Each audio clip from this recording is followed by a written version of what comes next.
Hello, everybody. Here we go. We're going to wait a couple minutes for our guests to arrive. In the meantime, enjoy. Oh, good. We're having people coming through. So we're just going to wait a little bit until a little bit more people join us. Today, we're going to be talking about the mascot issue in Bountiful, Utah, which is north of Salt Lake City, for those of you who don't know. I'm going to have on my Instagram some people that have been talking about changing the mascot at Bountiful High School, and they are our white allies. And so we're just going to wait a little bit for people to come in. Thanks, everybody, for coming. Just to introduce myself, my name is Meg Singer. I am a citizen of the Navajo Nation. I grew up in Salt Lake City, Utah, and I am currently the Native American Initiative Director at UVU. I'm an educator, and so questions about mascots, about issues of Native representation, I just love talking about that. So we're going to get started. Right now, I'm going to... so let me tell you how it's going to kind of go. I'm going to be interviewing a couple of people, so people will be coming in and out. And our first guest, I want to say guest like I'm a cool, like a Jimmy Kimmel type of something. Our first guest is going to be Mallory, so let me go ahead and get her on.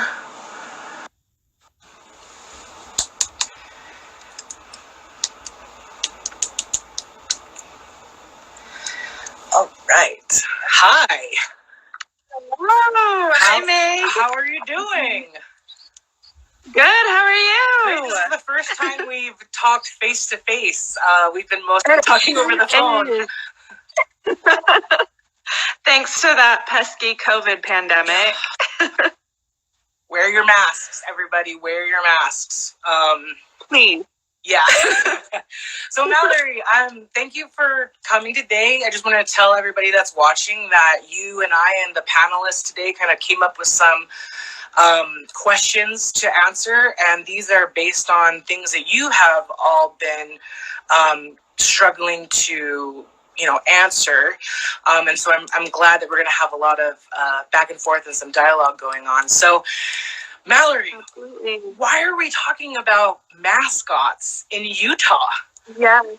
I'm sorry. So it all started on social media. And there is an Indigenous activist group called Illuminatives, and they shared a post that called for the elimination of all Native mascots. And one of the mascots that they called out specifically was Braves. I am an alumna of Bountiful High School, class of 2013, and we were the Bountiful Braves.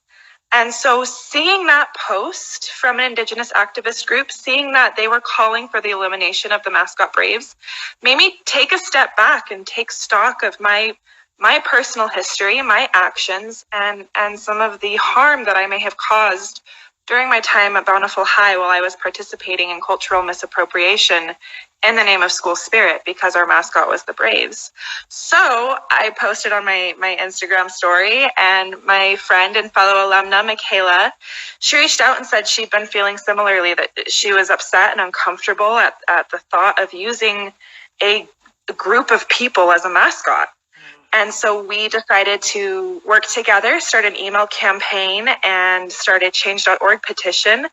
And it went viral because of a very unprofessional email that the mayor sent in response to me. An unprofessional email? Tell us more about it. So the email that I initially sent to the mayor had very similar language to the petition. I was saying, I'm embarrassed that we are still using Native people as a mascot. We're one of 3 high schools in Utah that is still using Native people as a mascot. And the cultural misappropriation that went on, just the same things that have been on social media. And so the mayor responded to me, and he accused me of having sheep mentality. He used the fact that he attended a Black Lives Matter gathering as a kind of a leverage to dismiss the conversation. Like, oh, I went to a Black Lives Matter gathering, so we don't need to talk about this. Right.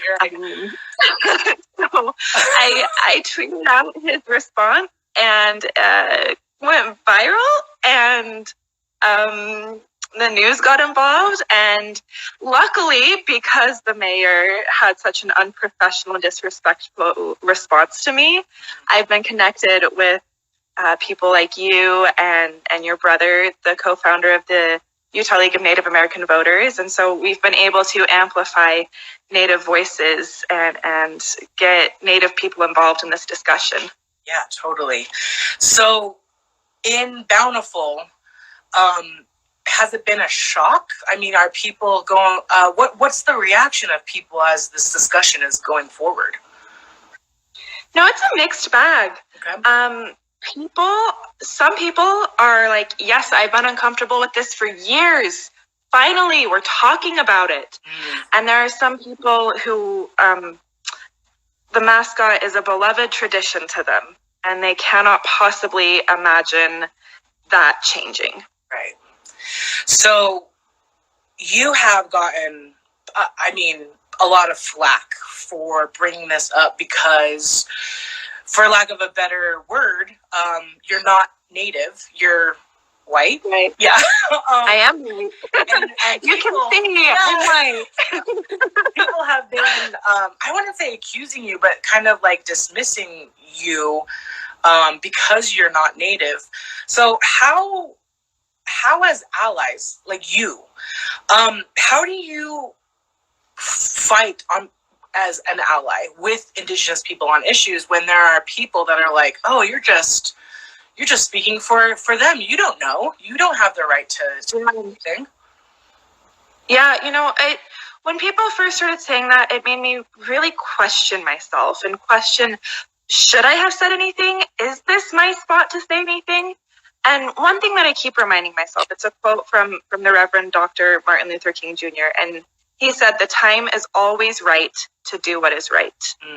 And so, as I said, when I saw that social media post and I was taking stock of my life, I realized that I had done wrong and it was time to do right. Pointing out and speaking up against an injustice, against a wrong, it's not just one race's responsibility. So white people can point out injustice, even if it's not happening to white people.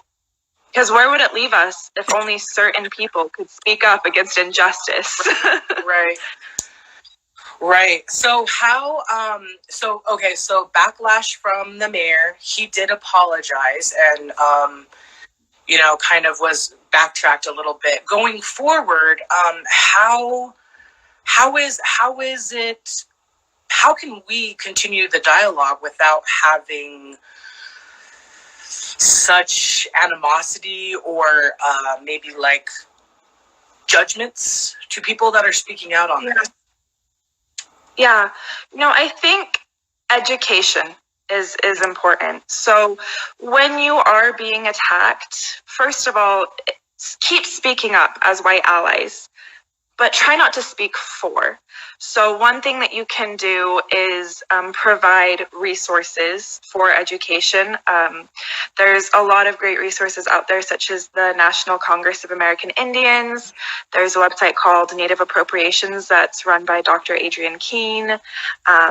There's nomorenativemascots.org. There's a lot of resources out there that you can rely on to help educate instead of getting engaged in the animosity.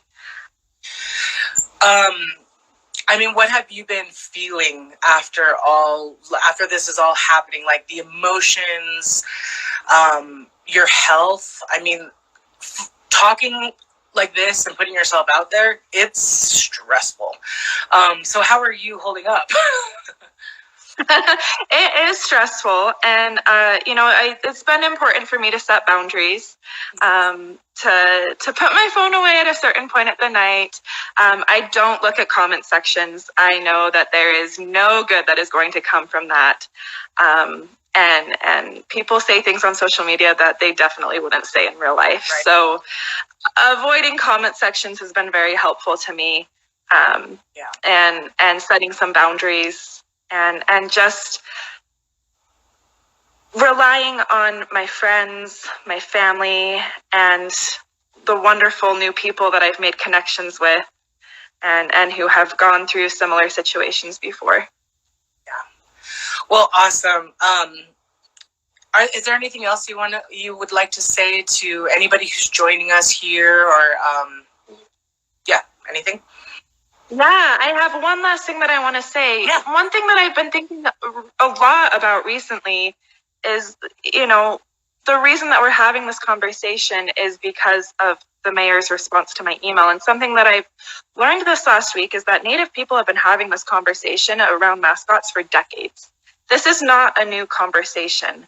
And unfortunately, often in the past, most of the time, Native voices have been dismissed.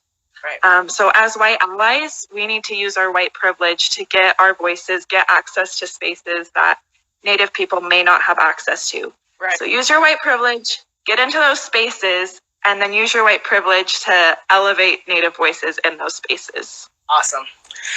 Thank you so much, Mallory. I think we might have time to come back to you, but we're going to talk to Leah Michelle right now. So thanks for coming on here, and I'll talk to you more. Thank you, Megan. Okay, bye-bye. Okay, bye. Isn't she cool? Okay, so we're going to have our next person. Her name is Leah Michelle Lane. She's pretty cool. She's Navajo, and her daughter goes to Bountiful High School.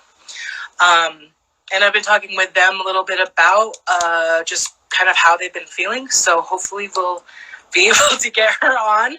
We're just going to wait for her to pop in. And I just want to thank Mallory for her words. I've been telling her and all of the other people, when Native people talk and we speak out on this, it's scary. Personally, I've had backlash, violence threatened at me, people trying to follow me home, people threatening my family. It can be pretty intense. So Leah Michelle hasn't come in. So we're going to talk to, her name is Cynthia. Let me find her. I'm so new with, oh shoot. Okay, hold on. Okay, going live with, where is she? Oh, everyone's in here. This is awesome. Okay, she is Charm. Where is she? I am so bad at social media. Oh, there she is. Okay. TikTok, I don't know. I don't even have it. I'm just... Hey, how's it going? Good. I think Leah Michelle is here now. Oh, is she? Mm-hmm. I sent her an invite and she didn't get it. So let's talk to you and then we'll go back to her again. Okay. Okay. So thanks for being on here today. Please introduce yourself and give us a little bit of background on the issue. Please. Thank you. So I was a Bountiful High alumni, class of 2011.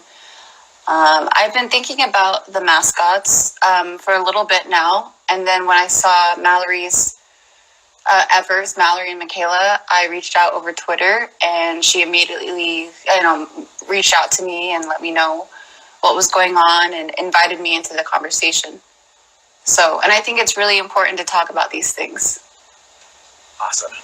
Great. So what, your experience at Bountiful High School, 2011, that was not too long ago, but a little while ago. Yeah. What are some of the things that you have seen at Bountiful High School? Are there, I guess, do you feel that the mascot actually honors Native people? Like how some people are saying, this is an honor to have a mascot that's Native. Yeah, I don't think it's honoring Native people. I think there's a lot of history that we need to educate ourselves about Native people and their voices. I was looking at statistics or like years when Native people got their rights and things like that. They got the right to vote in 1924. And in Utah was the last state to give Native people the right to vote, which was 1962. Yep. That's Utah right. was the last. And, Bountiful High School, they, set up in 1951. And it wasn't until 1962 that Native people actually got a chance to practice their right to vote. And here is a high school taking a piece of their culture when they can't speak for themselves. Wow. Yeah. Yeah, I think a lot of people don't know that Utah was the last state to kind of finally say, yeah, you don't have to go through reading courses. You don't have to have a certain amount of money. Finally, you can just vote as your native in 1962. I did not know that Bountiful was created in 1951. 1951, and then 1962 is when they got the right to vote, and 1978 is when they received religious freedom. So yeah. So it's kind of hard to make the argument that it's honoring people when they had no say on in the decision originally. Yeah, they had no voice. It's amazing to me. I don't understand, how something like that, could happen. So when we look at the history of how Native people have been functioning without representation, without voice in this country and in Utah, the mascot issue then becomes a rallying cry, almost like it's something that you can see that will change. So what do you say to people that say, well, if we change this mascot, we're going to have to change everything. We're going to have to change, the Spartans. We're going to have to change the Vikings. We're going to have to change the Trojans. This is going to be a slippery slope of mascot changing if we change Native mascots. What do you say to that? Yeah, I have heard that a lot. I think it's interesting that we compare, Native Americans in America to a culture that was, 1,000 years ago. They conquered lands and fought wars, and they didn't have any kind of genocide happen to them. Whereas the Native American people, had mass genocide and mass, government control and their land stolen and things like that. I think if you want to talk about violence, not representing violence, and that's a separate issue than talking about caring about a culture that has been oppressed, Yeah. Mm-hmm. Do you think that people are hesitant to join the conversation because it's a sensitive one, because it's about race? Yeah, I think so. I think it can be scary to speak out and say something and leave yourself vulnerable to people, coming for you and doing things like that. It's definitely really scary. And it's scary to talk about race. But we need to have these conversations, the good side and the bad. It lets us know kind of where we're at, I think. Yeah, totally. Like for I think also to remember is if you don't know how to talk about race, it's going to be uncomfortable. It's going to feel like it's an attack because we've been conditioned in our society to not to abhor that we're equal, we're all of those things. So when you're looking at Bountiful as a community, what are some of the resources or the things that you feel Bountiful could really, benefit from in learning about Native people or mascots or really anything? Yeah, I think that there's a lot of education that can be had. I think when they run around on a football field, they don't know what culture they're using. They don't know the reason behind it, and I think it's partly the adults too. I mean, I don't think those kids have any malice or anything like that, but I think there needs to be I think there needs to be education, and I think there needs to. I think that the Native American students, the few that are there, I think they need to have a voice too. I mean, there's very few. When I was in high school, there was so few Native Americans, and we were kind of looked at as the token brown kids. And when they'd see images of Native Americans and things like that at our school, which was often, they would point to me or point to someone else who was brown, or they would ask me insensitive questions like whether I was, the dot or the feather. They would ask me if my relatives danced around in circles and things like that. I think we need to help the students that are there, that are, people of color and things like that. And that starts with educating Bountiful High. Yeah. Yeah. Wow. That's awesome. Is there anything else that you'd like to say to any of the people watching, to your friends, family? Well, yeah, I would just like to say that, it's go ahead and speak up. Like, you may, it may be scary and things like that, but it can really be supportive and helpful. If you just say something, do something, anything, it just really helps, I think. Thank you. Someone who has been in over the years have talked about mascots, from the Washington Redskins to the, to now the Bountiful Braves. It's I can't believe. Well, I told everybody this, that I just can't believe how much positivity has been happening. Mm-hmm. I cannot believe that there's this many people that are like, oh yeah, that's not good that we have mascots, because in Utah a couple years ago, I mean, it was the same conversation, which was like Native imagery being, incorrectly used, and the backlash that we had. I mean, we were accused of, of like bullying the students, when the whole time we were saying like, it's not the students' fault. They're learning. We as educators and parents and we need to educate ourselves because it's our responsibility. So I've seen just this change, and I can't believe that. Maybe Bountiful is really a good community. I'm not from Bountiful, but maybe it is.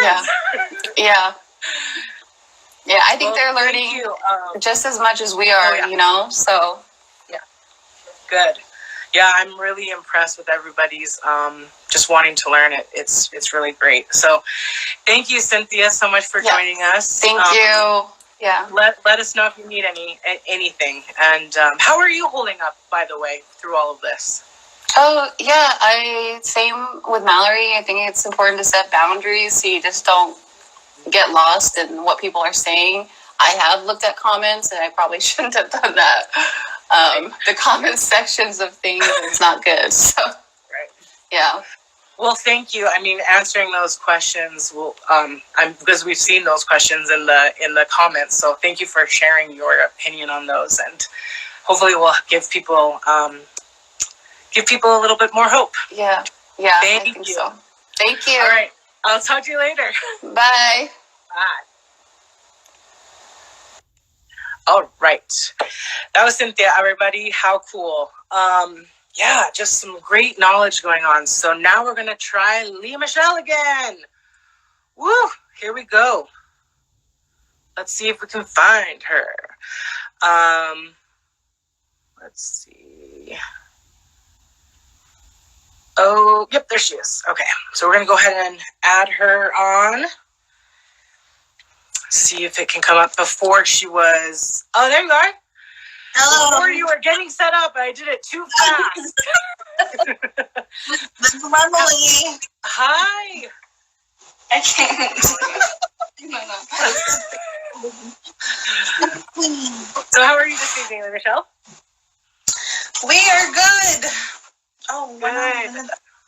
Closer to these. Yeah, come a little bit closer. So,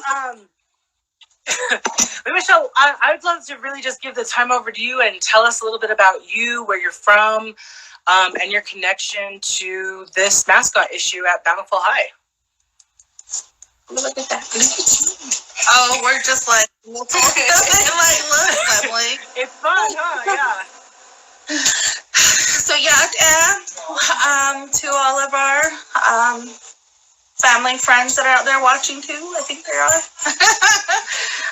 We're from Arizona, northern Arizona, from a small town called Page, Arizona. That's where we basically grew up, just at the border of the reservation. Our roots come from Navajo Nation. Not from Navajo, from Kyberto, Arizona. Sorry. Kind of nervous. We moved up here last year in August. We moved up here for better opportunities, better school for our children. So I picked Bountiful for a reason. I really like the area. I've always liked the area. You know, I looked into it and I wanted a place here. So we live not too far from the school. And, you know, there was opportunities open for my daughter. She loves to play softball, so that was one of the reasons. You know, they're just a really good school, academic-wise. It was the reason why we chose this. She will be a junior this year. This is where she plans on graduating. I know. Good. This is what she plans on graduating. I have two other children too. We're all full Navajo. They go to the school just right in our area. So if this is where we decide to put down our foundation, purchase a house going forward, because, just there's doors open for us here than it is back home. Some of us have the opportunity to do that and some don't. I do come from, when I spoke to you earlier today a little bit about us, I do take care of a big family. I'm the oldest of my mom. She's always been a single parent, so she had two jobs and, try to make it every day, just get us through every day. And, so I have two younger siblings. They are half Navajo and half white. That's me. They're basically raised in a Navajo home. So, they're taught the same. They go to school back home. My little sister graduated last year. She's on her own. She's starting to do her own thing. She's trying to figure it out still. But right now, she's here with me. My mom's up here with me. My little brother is here with me. He will be registering into Bountiful High. So Okay. She won't be alone. Yeah. Yeah. So a little bit of that. That's who we are. We love it here. We love being here. One of the big things is I've always looked at it as if I do have family back home when this whole pandemic happened. There was so many reasons why I had to move here and for opportunities to help my family back home. So we did food runs, we did with, getting disinfectants and stuff they could not get and they can't leave home. So we did what we could from here. That was one of the good opportunities. So we always looked at being here and, to open doors, like I always tell my family, if I get a house, then it opens doors for some of our other family members, the children that are going to graduate, they can get jobs and work here and go to school here. So, it's just like, with our experience, everybody at the schools were very kind to us, very helpful, very patient with us, because I had to let them understand that we were moving from something way different. And, the teachers, the registers and the counselors, they were really helpful in understanding, help me understand what we can do, what they can help with. And same with for Emily, school was another thing. And, yeah, so that's a little bit about us. I think that's beautiful. Beautiful And then story. Lemon here, she'll talk to you about a little bit about herself. Yes, please. Like your what you want to do, your future. So, A little bit about who you is. so I'm Lemley. I go to the school, obviously, and my future careers is to go into law enforcement mostly. That's where my goals are set for, and most teachers are helping me with going towards my goal. Good. And yeah, and I have a talent, and I draw because I'm good at it. And I love softball. I love playing softball. I love meeting people and the communication on the field. Just excitement, just like that. How you say it? I don't know how to say it, but just a good type of layout on stuff with people. I'm very quiet though, and shy, obviously. And but I'm a great person, people say. Yeah, you sound like an awesome person. In fact, we should hang out. So you both are new to Utah, new to Bountiful area. You've chosen Bountiful High School as kind of like the place where your kids are going to have the most opportunity to learn so that they can chase their dreams. But then you see the mascots and then assemblies that show Native people not in the best light. Tell me a little bit about that. So, this started right at the beginning of school. My daughter's new to the school, no friends. She's got to figure it out on her own. She's the only one Native American at the school is what she observes and sees if there's any other ones, and she's very quiet, keeps to herself, even though out of a huge school, a whole different environment. She still walks through the hall, still says hi, and tries to communicate with people. And she's never really, she's not really afraid of being by on her own. But then when she went to the assemblies and, it changed. Like everything changed to her, seeing somebody in the assembly dressed up as a chief in a costume and wearing feathers and speaking, and she brought it to my attention. She goes, "Hey, Mom," she sent me messages, and I just like, what? And we were still at that point moving in here. We were still trying to get settled in. We're still getting used to our job. We're still getting used to, the freeways and where we need to go, the bus routes and the children's schedule. So it was like a lot. And I just kind of had to tell her, I really don't know what to do. And I just told her, I've always told my children, just, keep your head up high. I know they probably don't know. But then when it comes to think about it, when you sit there, it's 2020. There's a lot we have internet, we have Google, we have, right. These platforms, Instagram, people following people from everywhere. And, in a way to me is they should know. You can you can search about it, you can research about it, you can educate yourself on what this means to us, why it's so hurtful. And, my children are raised in a traditional type home, and to be educated and also be respectful to anybody, no matter what culture, what race you are, to educate yourself on them and who they are, who your next friends are going to be, and to be out there. So yeah, that was something my daughter said she had to walk out and just had to wait and just had to get through the day with school, and then it continued to happen. We didn't go to football games. We didn't go to baseball games baseball started, not baseball, what other games are? Softball, basketball. But basketball and football, we heard the noise that they make from there, but I never I'm gonna go over there. We were just it's a long day. We're not gonna my daughter wasn't like, too much into the school. She still didn't have friends. She didn't have, and it's already winter time and still no friends, nothing like that. And she's still going through school. She's still, she'll talk to people here and there.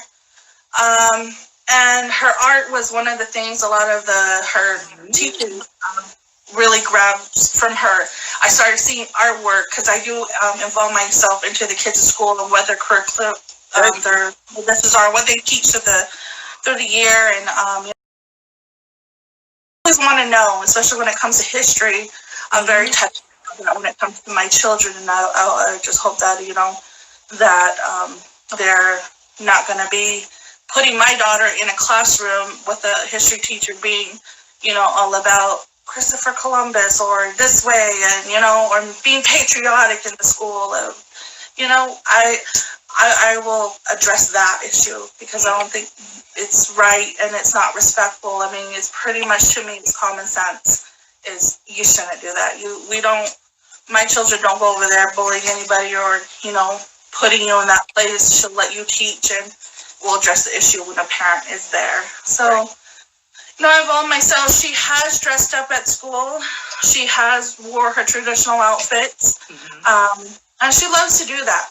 This year, she wants to do it. She wants to do it all year. We're still trying to get dresses made. All her clothes will be self-made because it's like, I think where it hit her the most is when it came to her little brother. It's touchy for me because, sorry if I start crying.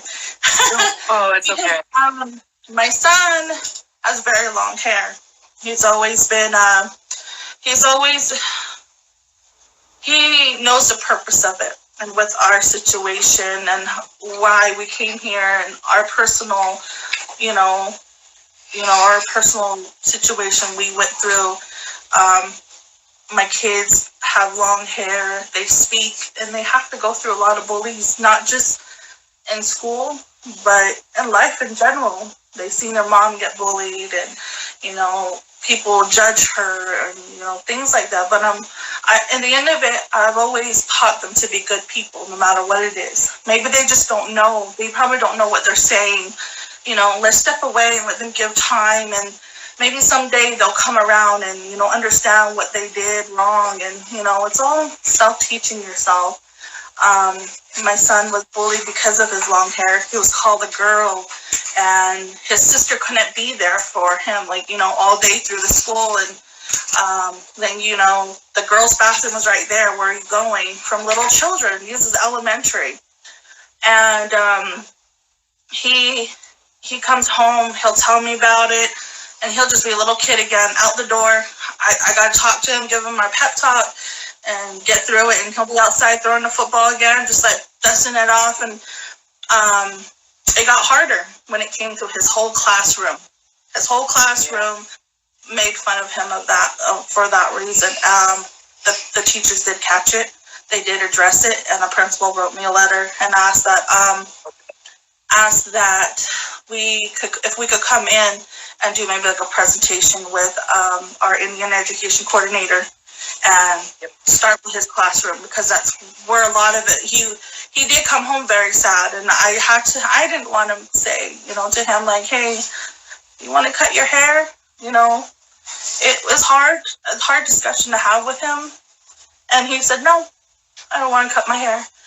And I said, okay, so the principal asked this. Is if you want to go in front of the school or in front of your class and explain who you are, why you have long hair, and teach them a little bit about yourself and our culture.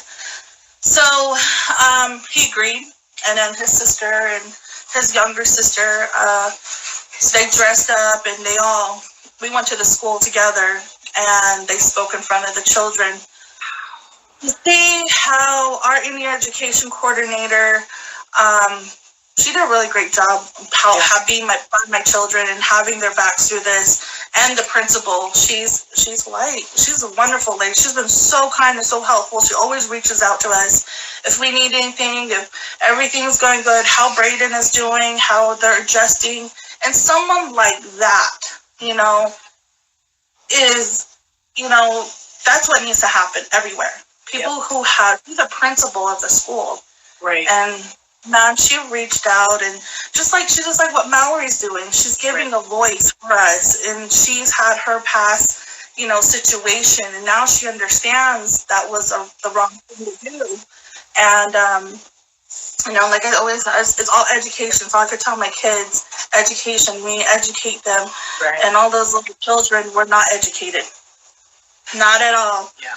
They thought that Turkey was the tribe that helped the pioneers, and that was like, we sat there like, okay, we kept talking, and that's when I was like, yeah, I'm not gonna go anywhere. My daughter's not gonna go nowhere. Bonneville, that's where our mind is set for her to graduate. And with this situation, it was very touchy to us because the backlash. Is she gonna go back to school? Is people gonna bash her, or is there gonna be people saying things to her, or is other students gonna be, picking on her or stuff? I mean, you walk through the school, you see Trail of Tears. It's not like we look. I walk through the school, and you see that, and it's like, it's a reminder. It's not something that we're gonna smile about, and we walk through the halls, and she has to see that every day and be like, it's a reminder of the hurt and pain, from our people, and the tribes that all had to endure all this pain, and it's been covered up, it's been hidden, and now it's coming out, and people are starting to be like, it's not a big deal, or what the mayor said was like, wow. Yeah, it was wow. It was. How can you say something like that? Native Americans are very humble, very respectful, and kind people. You can sit down with them and have a conversation, and we are not going to have a screaming match. And obviously, we have been lied to for generations after generations. My daughter knows her grandmother's history. She knows her great-grandfather's history, and before that, of why we are still in the reservation. So she's been, thinking about it for days and through the week, and she's like, Mom, I want to do something. Good. Because she wants to pay, something for the other Native Americans coming to the school, other Native Americans to be out there and not be scared, and because that's how we felt. She felt was scared, and she wants to do something like, I'm your go-to person. I want to learn.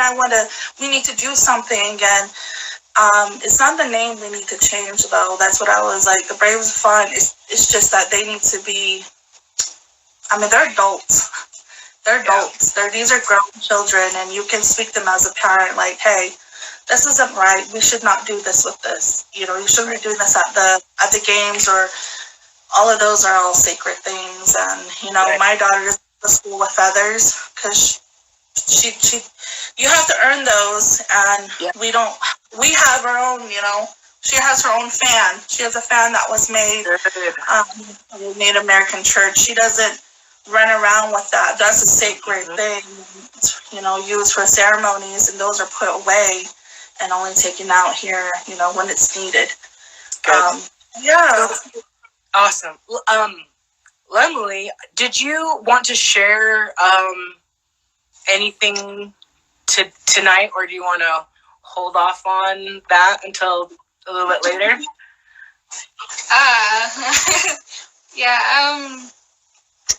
I don't know if I should share.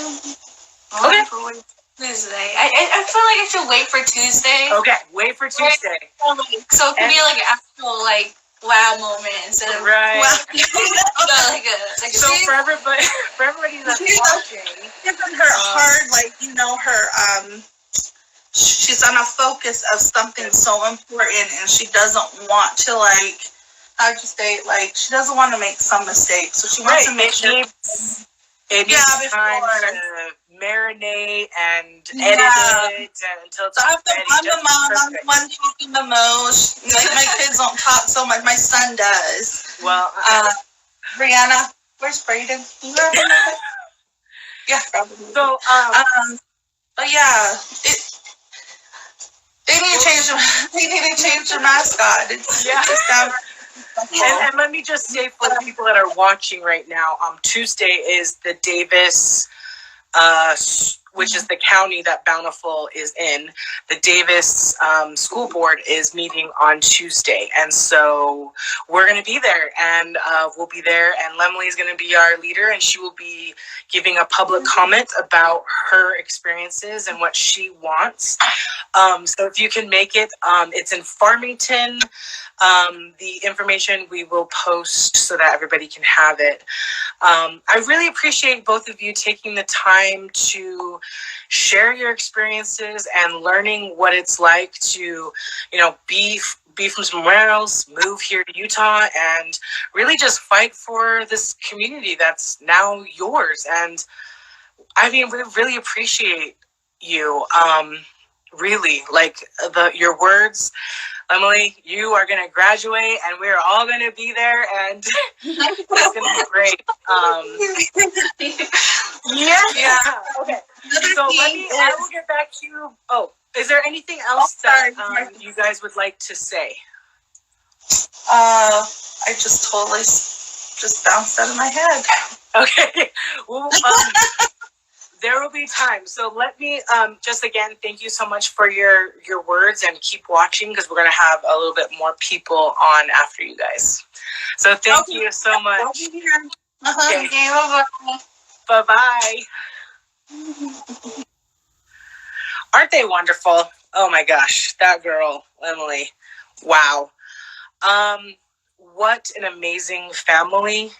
This is like the things that you just really, really, really want to have all the time in your life, is just learning from kids and the community.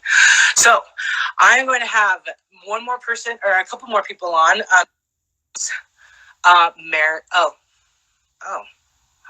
Hold up. We are going to do, let me see, one more. What is it? Okay, let me get our next person on. Oh yeah, sorry, Marin, that was weird. Let me try it again after I'm with Hannah. Hannah! Hi, how are you doing? I'm doing good. Good. Thanks for being on here today. Have you been enjoying the discussion so far? Yeah, I've loved hearing different perspectives, especially like Lemley's story, like of someone who's currently experiencing it. I think that's so valuable. Awesome. Well, Hannah, give us a little bit of background about yourself and how you kind of came to this issue. Yeah, so I was born and raised in Bountiful, Utah, like many of the people here. And I think the most impactful education about Native Americans that I received in school was in 4th grade. We did a Utah program, and we sang a song, and the lyrics were, "The Utes, Paiutes, and Goshutes, Shoshone, Navajo, the Indian tribes of Utah that lived here long ago." And I think that was kind of the perception that carried with me throughout high school, and seeing like the Braves mascot as kind of like a mythical figure of like a people that weren't really like around anymore.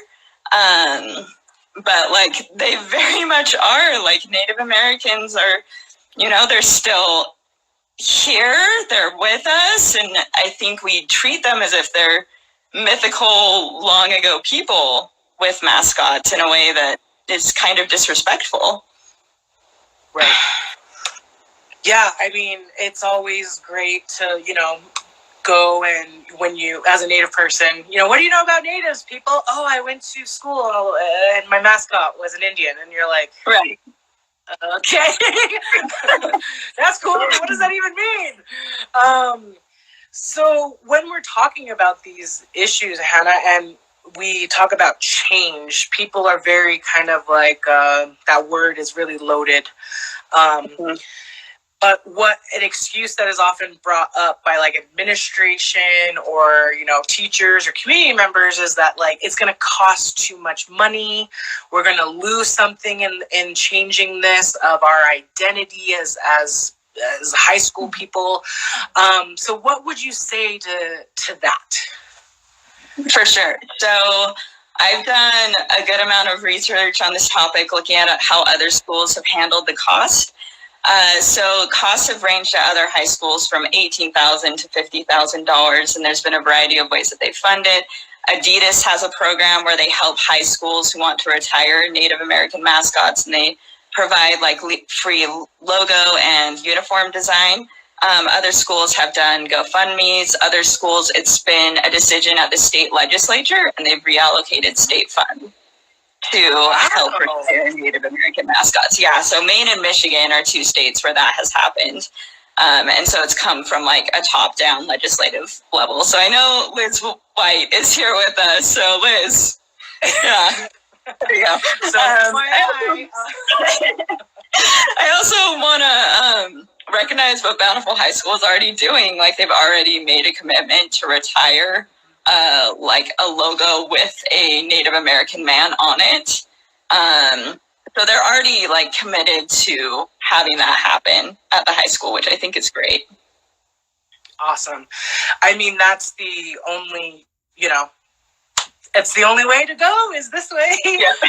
So how are you holding up? How are you, as someone who's grown up in Bountiful, probably have a lot of family around the area, how are you talking to your friends and family about these issues? Or are you comfortable doing that? Or just how's it going? I've had a good amount of discussion with my friends and family about this issue. I think some of it's been positive and helpful, and I've also like learned what people's fears and concerns, and then also what their ideas are about this issue. And I think one of the ones we hear the most is like, well, we're being respectful, or when I attended Bountiful High School, like we never mocked the mascot. Right. And so like I appreciate that perspective, and I appreciate that people do want to be respectful of Native American mascots, and I don't think that there was any ill intention when the Braves was chosen. Like I do think that it was a choice that they wanted to kind of honor the symbols of like bravery and courage. And so I think like having that kind of foundational understanding where like we're not doing this because we're telling like people, oh, you're a bad person for having gone to Bountiful or participated in these things is really important for these discussions. Awesome. Is there anything else that you'd like to share, or any questions that you want to ask or let anybody know that's watching? Yeah, so I wanted to share a little bit of what Dr. Stephanie Freiberg from the Tulip clan has said about this. Tribe, sorry, that said about this. And something that she talks about is we now have 2 decades of research about the psychological effects that these mascots have on Native American youth, especially those that speak the language and still participate in the cultural traditions of their communities. And like the stronger their association with their tribal identity is, the more harmful these mascots are. So something she talks about is like this isn't really an issue of opinion or different attitudes. It's an issue of like, are we doing what's best for the children in our community, and are we respecting their needs and their viewpoints? Right. Yeah, the damage of what is happening, especially in a school. We, I always say this all the time. I say this, but what actually goes into making sure that students can sit down and learn? There needs to be a lot of things that go into it. They need to be, awake, asleep the night before, food. They need to feel safe. They need to be engaged. The knowledge that they're getting needs to come to them, and be for them. And I wanted to share with you something that my friend, her name is Curleen Pfeiffer. She is a Navajo woman, and she's lived in Bountiful for 26 years. She was going to be on tonight, but she couldn't because she had to do a family thing. But I wanted to read to you what she said. I have been a resident of the Bountiful area for 26 years. As our children have grown into high school, I found myself questioning the idea of the logo. Personally, it has bothered me for years, especially when I would attend parent-teacher conferences, pay school lunch, pay tuition, particularly when I attended an assembly, watching the students who didn't seem to really care who they were acting out as. It seemed like a joke to them only. I was so disgusted with the assembly, I walked out. The knowledge of Indigenous people is covered in a very small couple of paragraphs in the history books of the school. I don't know how much lecturing time is given to Indigenous issues or to Indigenous natives to the students, but for the very small part of the page I viewed, it made me sick to my stomach. It's so sad that people are not willing to learn of other cultures. There's so much misunderstanding. It causes us problems in our society today. And Carlene is a Navajo woman. She's my auntie. She is working with Indigenous educators all the time. And she has thick skin. She sees this a lot. And still, even when she was going there to pay for her kids' lunch, it had an effect on her. And so I just wanted to share that because what you said about, like, you know, the damage that it can do. It's, you know, we're not being offended because, you know what I mean? We have like the thickest skin ever. She's 26 years, you know? So I just really appreciate you and your perspective and everything that you have said today. So thank you so much, Hannah. Is there anything else that you'd like to say? How are you holding up? I'm doing good. Like, it's definitely been, it's made me confront a lot of my own biases and prejudices, like, thinking about this process. But I think that, like, looking at those and looking at my past behavior and recognizing that I can be better is kind of key in this whole process. That's awesome. Thank you. I really appreciate you, and keep fighting, and thanks so much for joining us today. I'll talk to you later. Absolutely. Sounds good. Okay, bye. Awesome. Okay, we're gonna have we're gonna try Maren one more time. Thank you so much for everybody so far that's been listening, who's been coming in, and this has been, I'm learning so much. Let's see. It just went 1 second. There we go. Let's see one more time. Maren, if you are listening, it is not letting me add you for some reason. And the biggest thing is I'm terrible at social media. So we're going to try it one more time. It's not working, she says. Okay.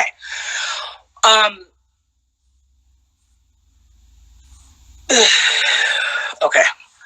It is not working for some reason, and she just put crying face.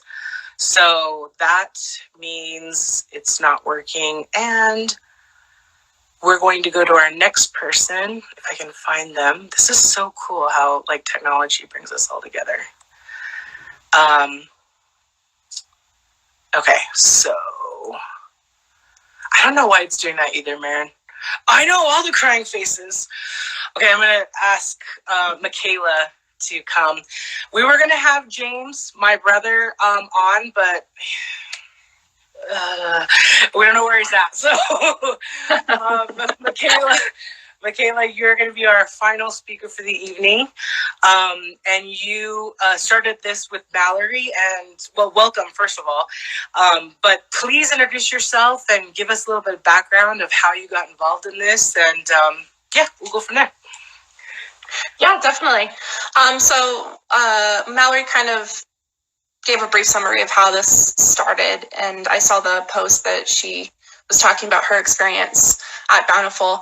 And so I said, let's do something. And I had started typing up an email campaign. And so we got more and more people to join in. And I know this is going to sound kind of silly, but I am thankful for the mayor for being so rude to us because it has been able to get us so far because of his words. And this only happened because he was mean to us.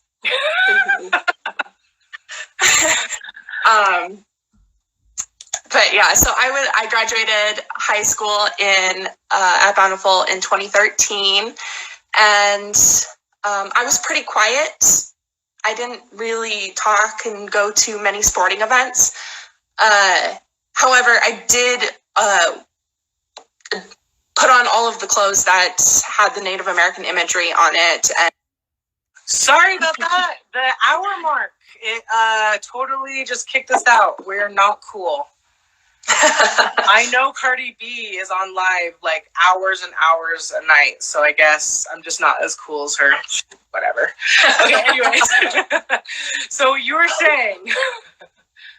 Yeah, so I still joined in the culture of Bountiful High and with wearing the clothes and whatnot, but I didn't question it. I didn't know any better, and no one told me different. And that, yeah, I just wish I had known. That is the biggest thing that I wish could have been different, is if someone had just told me that what I was doing is wrong. And it's only now, because of the education that I've received, have I begun to look back on my actions and realize what I was doing was not okay. Right. I think that's pretty common for a lot of people to feel that way, because it's kind of like, why couldn't I learn this? Why shouldn't I learn this? Why am I being, I don't know, my students always say, why was I duped? You know, why was I not taught this? So it's very common for people to feel that way.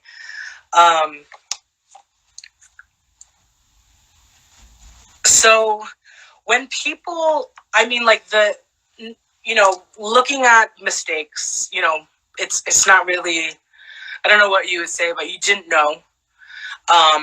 Now you do.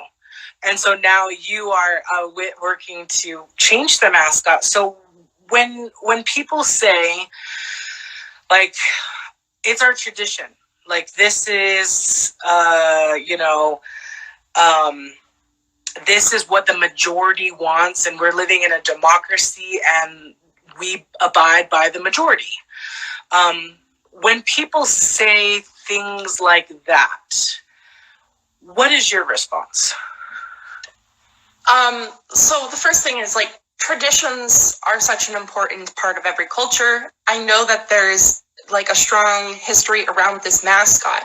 However, we're rooting our traditions around a culture that is not native to Bountiful. It is taken from someone else. It's traditions that are based on histories that are not Bountiful's. And I think there is so much opportunity and history in Bountiful that we could create a mascot that is more befitting of the community than taking a different culture's, traditions and making them our own traditions. Right. And traditions change.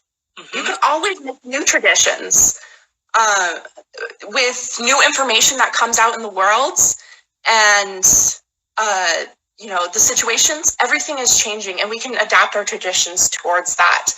I was kind of looking at how my family, our Christmas traditions have evolved over the years as we've all gotten older and we've expanded. So we can definitely change. It's not something that is set in stone and just can't not change. I also fail to see, I have a hard time seeing why it's such a divisive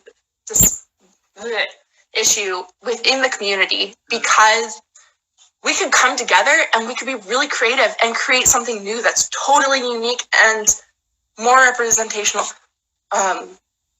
provides a better representation of Bountiful itself. Right. Let's see, what else? Also, with the minority the majority and the minority and that issue of fighting, like, we're the majority.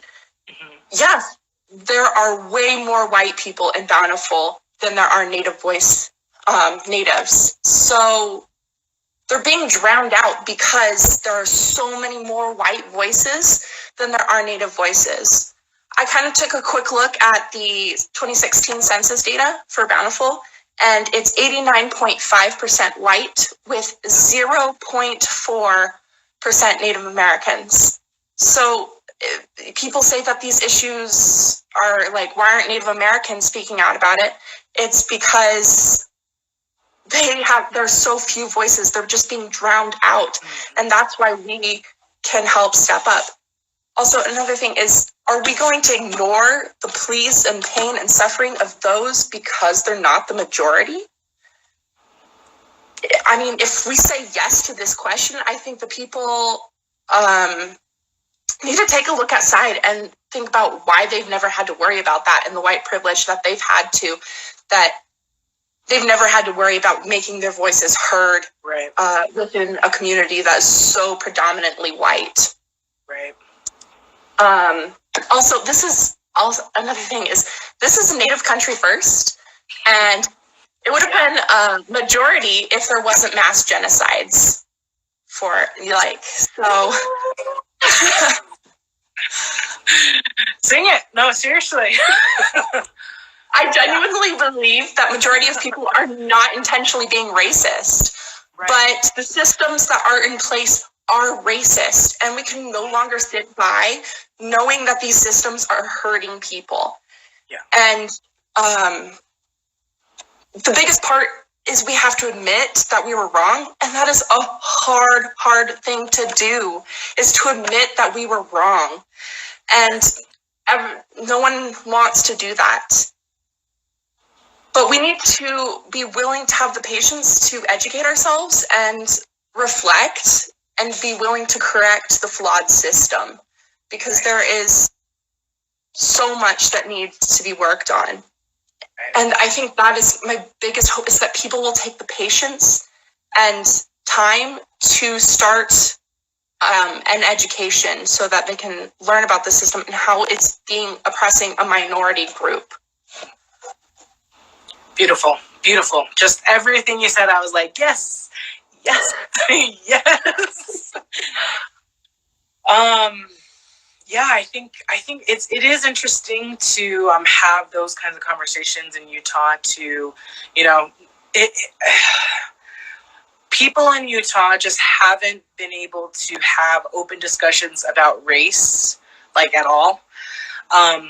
So again, if you don't know anything, it's going to feel like a personal attack. You're going to be uncomfortable. You are going to resist. And then we've also been, you know, like, nobody wants to be a racist. And when you think about racism, you think about the worst kind of lynching in the South, the KKK, you know, burning crosses, not letting people into stores. But there's another kind of racism too, and that is erasure. Like, never ever learning about Native people, period. Believing that they're a myth, believing that they're all gone. That is really extremely hard, especially when we all need to know that history so that we can change things for the better. What do you think that Bountiful will get to that point? I know that some of the comments are talking about that majority of people that do not want to see the name change or the mascot changed. Yeah, it's going to be difficult. That is for sure. But I sincerely hope that people understand that we're not trying to destroy their culture. Like, there's this tradition around people going to Bountiful High, and I believe that it's more around this school and this bonding over this common experience that people went to this school, because we received amazing educations at Bountiful. And I think the traditions that people speak of tie more to the school itself than the mascot. Right. And I hope that we can begin to help people within the community realize and educate themselves about these issues, it is definitely going to be an uphill battle, like in trying to bring light to these situations. But I hope it does make a bit of a difference if we can help eliminate the mascot, because that's a first step in letting people know. Awesome. And Michaela, you've been fighting this for a few days now, and you were the one that received the message from the mayor. How are you holding up? It has been a lot. I chose a crazy time in my life to decide to pick up this issue because I'm a graduate student trying to work on our thesis. Yeah. Fun fact, I will be moving down to the Navajo Reservation in August to work on housing issues down there. Cool. So picking up this was exhausting, but I would never regret it for anything in my life because I have met some amazing people. And I originally started this as, I saw issue with it, but I have learned so much because of this. And so I don't regret a second of doing this, even though it has been exhausting. That's wonderful to hear. Again, also as a Native person who's been fighting this issue for years, it's really easy to see people fall by the wayside because of the burnout of how much actual effort it takes just to have conversations about this stuff. So I want to thank you for your hard work and keep going. Is there anything else that you would like to say to everyone? Not that I can think of. I was going I'm not sure what, I feel like there's a lot out there, so yeah. But I can't think of anything off the top of my head. There will be more times too. I mean, yeah. So, well, thank you, Hannah, and have a wonderful. I'm sorry, Michaela. I'm like everybody. Thank you, Michaela, for talking, and we'll talk again soon. Awesome. Thank you. Bye. All right, we're going to try one more time to get Marin. She is in a better situation because she changed devices. So hopefully this will work this time. And this will be our last chat. Let's see if it's going to work.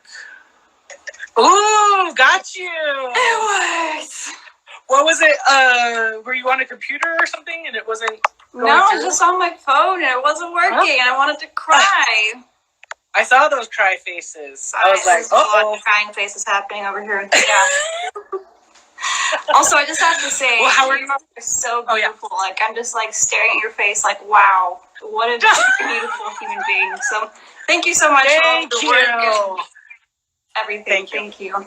Thank you so much. So, well, how are you doing today? Tell us a little bit about you and your connection with Bountiful High.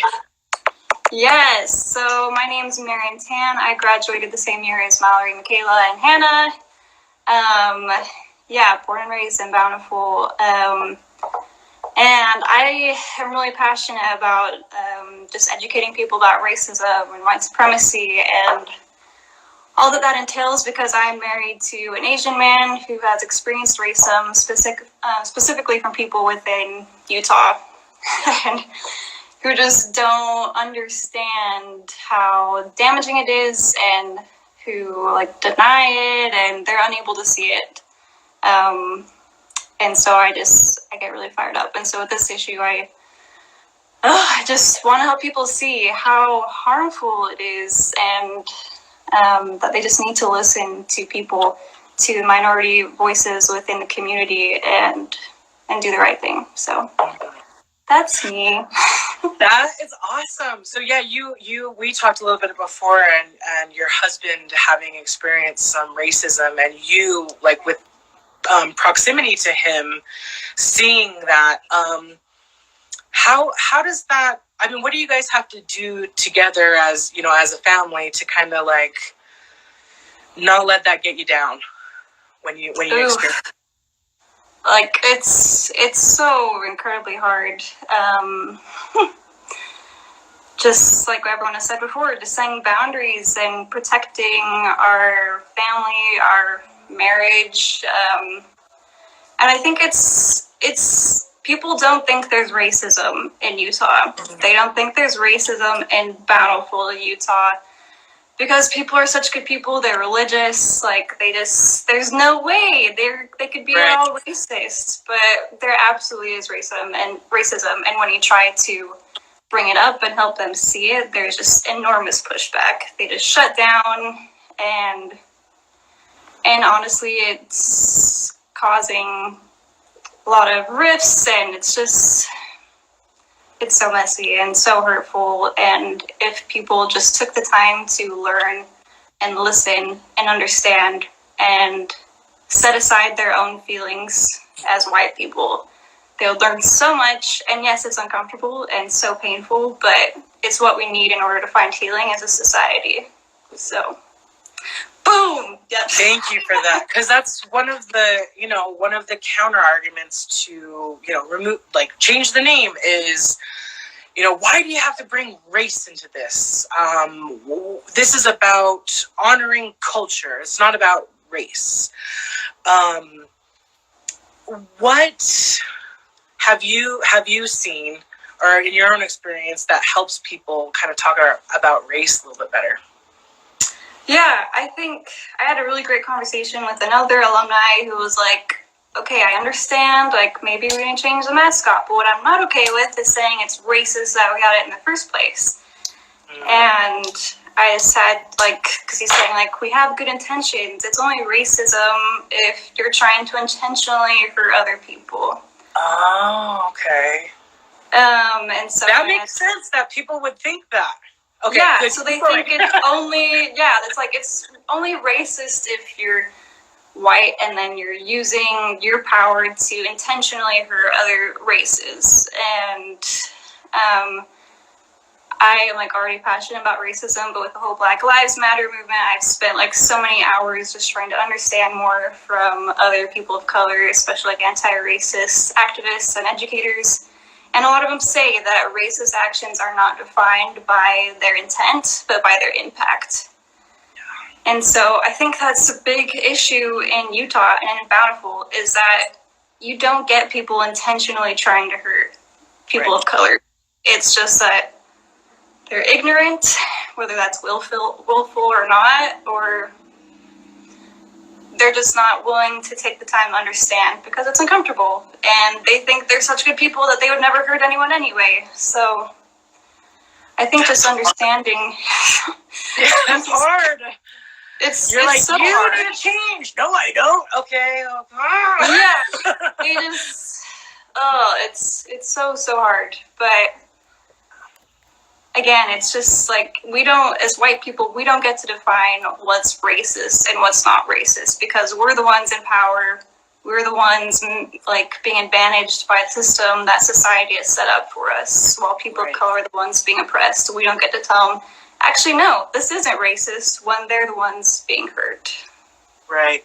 Well, and I think I've noticed that as I talk to more, like, white people and asking them, just, like, questions about their identity or how they see things. And a lot of times they just never look at the world through a racial lens, like, like, I'm Navajo woman. I'm clearly not white. Well, maybe clearly is though, but, so, like, there are certain things that I have to be aware of as a woman, as a person of color, as an indigenous person. And I find that, like, that's just life. Like, I've grown up just knowing how to do that, how to learn how to code switch and those kinds of things. But if you didn't have that upbringing, and then you're thrown into a situation where now it's like, if you're either racist or you're not, it's scary for people. And I'm not saying that as an excuse or anything, but I want to empathize with people that are maybe scared to put themselves out there or to be humble, to learn. It is scary. We know. One thing that happens when people are uncomfortable talking about race is like deflection. And one of the things I've seen with the deflection is kind of like, all right, we know racism, it's a thing, especially now because of the Black Lives Matters movements happening. But COVID is actually the thing that we should be worried about. So we're going to prioritize the pandemic, and then we'll get to racism. And yeah, so how do we, when we're talking with educators and community members, how do we get them to see that, like, we should be thinking about racism like a pandemic? Like, we need to have it figured out right this second, not a minute longer. How do we do that? How? Yeah. It's an honest question because COVID's wreaking havoc and it's serious and so complicated. But yeah, like one of the emails I got back from like a board member was like this is important, but right now we need to focus on making schools safe for our children to come back to. So we'll get to the mascot like later on. And I was listening to the Illuminatives like town hall a few nights ago, and they were talking about the process of trying to get the Washington Redskin name changed, and they've been trying to do it since the 70s, and they've gone to points where they're close to changing it, and then things pop up, and then it gets pushed aside, and they just find other reasons like, oh, yep, it's important, but we'll come back to it later and take care of it. There's just always going to be things coming up. Like, yes, okay, a worldwide pandemic is a pretty big thing. But if you think about it, like, racism is a pandemic that's been happening for over 400 years in this country, and really since the beginning of time. And while there may not be, like, huge displays of racism in Bountiful, Utah, like, this is very much one that we can take care of easily. We know it's hurting Native people. We can just fix it and move on. It doesn't have to be such a huge issue. Right. I mean, I'm reminded of people that are, not from Utah that are listening. The dominant religion is the Church of Jesus Christ of Latter-day Saints, formerly known as the Mormons. And they changed the name. They're no longer using that moniker, and are now. Great comparison. And everyone was like, "Cool, like awesome." And so I've been using that example to help people go like, "Yeah, it's not scary. Like, let's do it." Yeah, it's not a big deal. Like it's not the end of the world. Like, nope. If it's hurting people, just change it. We don't have to make it into a big issue. So. Yep. Awesome. But people are so attached. I understand. I loved it too when I was a student, but some things are just wrong. So. Yep. Well, how have you been holding up during this time? How are you? Yeah, I appreciate you asking that. Like, I'll be totally honest. This week has been really stressful. Like, I haven't had much of an appetite. Just been like sick to my stomach and so stressed. And so it's given me more appreciation for what people like you go through, like you're constantly fighting for issues like this, and I can't imagine just like the burden that is on you like all the time. So thank you for your sacrifices and fighting for this all the time, because I'm just barely getting into this and it's already like affecting me and wearing me out. So I can't imagine what it's like to just constantly live with oppression as a person of color and have that burden on you all the time. So yeah, I'm really sorry on behalf of all white people. Well, for causing these problems. I'll let everyone know at the next meeting. No, I really appreciate you taking your time and talking with me, and especially the work that you're doing in Bountiful. Like I said before, I have friends that are Native. I'm Native. We've been fighting these issues for years now, and in Utah, I have to say it, there's momentum in change. And that's one of the reasons why we wanted to have this today, was so that, we can just keep on going and keep on plugging along. So thank you for joining us tonight. So much. Awesome. Well, we'll see you soon. Hope so. Okay, bye. All right. Thank you so much, everybody, for joining. This was an hour and a half of just really good discussions. We wanted to make sure that the panelists addressed issues and arguments that you might hear your friends or your neighbors bring up, and to give you some insight onto how to answer them. But the fun doesn't stop here. On Tuesday, the school board meeting, which is not going to be live streamed at all. The school board meeting is at 6 o'clock on Tuesday, which is the 13th. Is it the 14th? I don't know. It's on Tuesday. It's at 6 p.m. and we want to be there at 5:20. And it is the public comment section of the school board meeting. And we would like to hear everyone's support on the changing of the name. We'd like to hear, 14th, thanks, Mallory. It is at the Davis School District, which is in Farmington. And we will be there in hopefully full force to share our opinion as community members, to say, hey, we want to make a more inclusive space for all students. And I just wanted to end tonight just to thank everybody again for joining, for our panelists, for the people who've been speaking out this week in Utah. Things are changing. People are learning. And, we've made great strides in the last couple of weeks. The Washington Redskins they're getting pressured from huge companies to change the name. And people are learning about racism and theories of colonialism, and they're just learning to love their neighbor better. That's one thing I love about Utah is the service that everyone seems to give one another, and I feel like this is a service that we can give to Native people. So thank you again. Thank you for joining me. Of course, if you have any questions, please feel free to private message me through Instagram or Facebook. You can contact me through Mallory or Michaela, and I'm always here to answer any questions. So thank you so much for joining me this evening. Have a wonderful rest of your evening, and thank you. Yeah, means thank you in Navajo. Thank you so much.